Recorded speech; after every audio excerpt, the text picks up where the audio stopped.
ABS-CBN, nakatakdang ibenta ang bahagi ng kanilang ari-arian sa Ayala Land.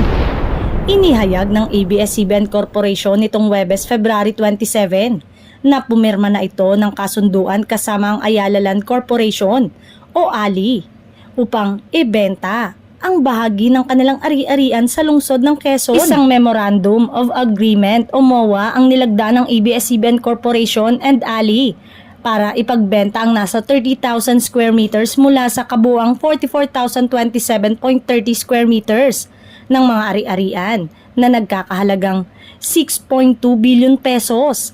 Ito ang binanggit ng kumpanya na pagmamay-ari ng Pamilya Lopez sa isang disclosure sa stock exchange. Ang headquarters ng ABS-CBN ay kinabibilangan ng ilang gusali at production facilities. Ang mga operasyon ng Kapamilya Network kasama na ang mga opisina at studios ay pag-iisahin sa natitirang 1.4 hektarya ng kumpanya. Sa ilalim ng MOA, ang pagbabayad para sa pagbibenta ay sa pamamagitan ng installment basis.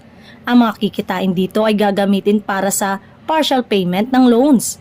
Idinagdag pa ng ABS-CBN na ang kasunduan ay napapailalim sa isang kondisyon. Kabilang riyan ang clearance mula sa Philippine Competition Commission kung kinakailangan.